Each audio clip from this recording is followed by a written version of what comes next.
Dahil naispatan ang presensya ng isang vlogger sa isang police operation, sinibak na sa pwesto ang tagapagsalita ng PNP Anti-Cybercrime Group. Posible rin po siya maharap sa kasong administratibo matapos sumalang sa media interview na hindi nakasuot ng PNP uniform.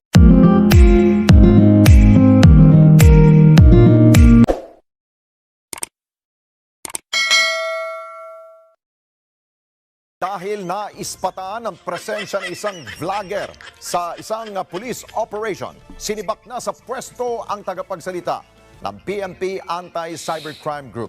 Posible rin po siya maharap sa kasong administratibo matapos sumalang sa media interview na hindi nakasuot ng PNP uniform. Report mula kay Mar Gabriel. Inalis na sa pwesto bilang tagapagsalita ng PNP Anti-Cybercrime Group si Police Captain Michelle Sabino na sumasailalim sa pre-charge investigation ng Directorate for Investigation and Detective Management. Sa mensahe na ipinadala ni ACG Director Brigadier General Sidney Hernia, sinabi ng opisyal na inilipat niya na ng pwesto si Sabino at humahanap na sila ng bagong spokesperson. Una nang pinadalhan ng Kasi dapat ang spokesperson, hindi po kasi dapat bida-bida. Alam nyo ang definition ng spokesperson?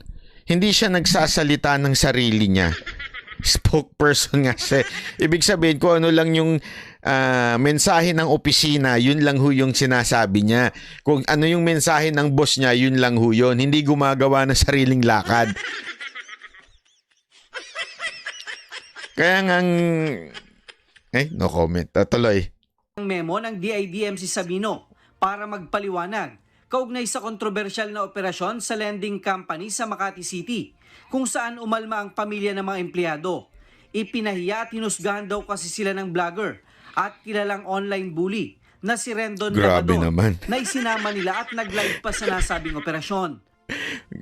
Ang ganda yung pangalan mo, online bully. Si ano pangalan niya? Bully na lawyer bully. Malabas na may nalabag ito Si sa attorney memorandum bully. Ayun. circular number 2023-53 o ang Revised Media Relations Policy ng PNP. Bukod dito, iniimbestigahan na rin ng PNP si Sabino kaugnay naman sa posibleng paglabag sa pulisiya kaugnay sa tamang bihis. Yan ay matapos niyang magpa-interview sa media kasama si Labrador kung saan hindi siya nakasuot ng uniforme. Well, definitely sir, yung ating prescribed uniform ay dapat po pag tayo po ay tumutupad ng official function ng ating... Ayan, may nagsabi dito, magaling na spokesperson pa naman yan, narinig ko na. Actually, sa totoo lang, wala namang problema sa kanya eh. Kaya lang nasobrahan niya yung, yung hindi niya trabaho.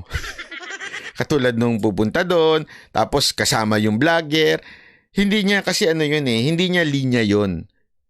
So, tama lang na iba na lang ang spokesperson. Hindi naman ibig sabihin, siya ho'y makasalanan na. Hindi ho yun ang sinasabi ko dito.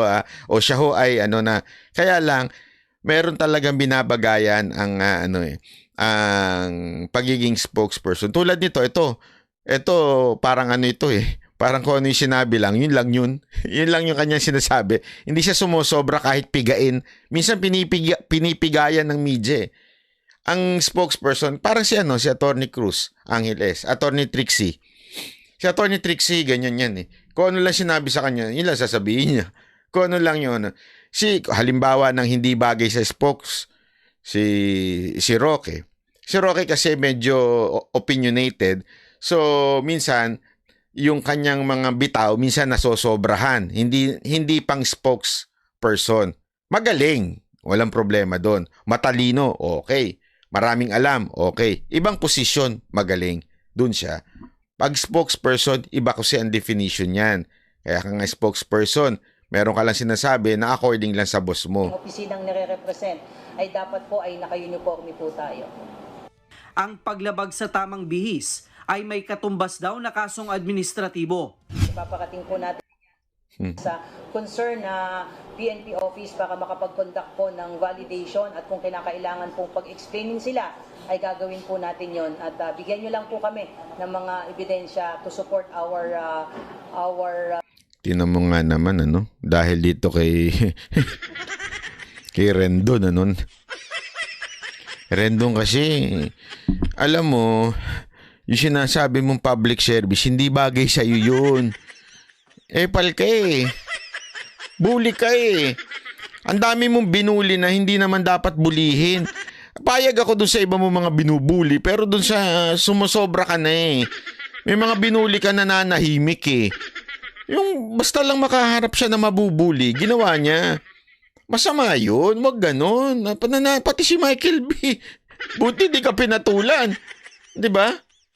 Wag ganon, kaya tuloy, eto, ayan, nadamay. Alam mo ito si etong si Rendon, kulang sa discernment to sa buhay niya. Ewan ko ba kung anong nangyari dito. Dati naman, siguro dahil nga walang pumapansin dun sa mga inspirational talk niyang walang kakwenta-kwenta na parang pinulot sa kanto, parang nakikipag-inuman. Naalala nyo nun, bago yan naging bully, nag-aano yan ng mga inspiration na na sa mga ka-gym niya, na pag pinakinggan mo naman, ano ba yung pinagsasabi mo? Parang napulot mo sa kanto. Ano ba, nagiinuman ba kayo, nag-gym? Yung parang, anyari? Nalaglag ba? Ang alam ko pagka nag-gym, nalalaglag yung yun ang naluluslos. Pero sa'yo parang yung ang naluslos yung utak. Biro lang Para lang naman, di ako sure. Kaya siguro hindi kinagat ng mga ng mga Pilipino yung mga niya, inspiration. Ayun, naging bully na lang siya.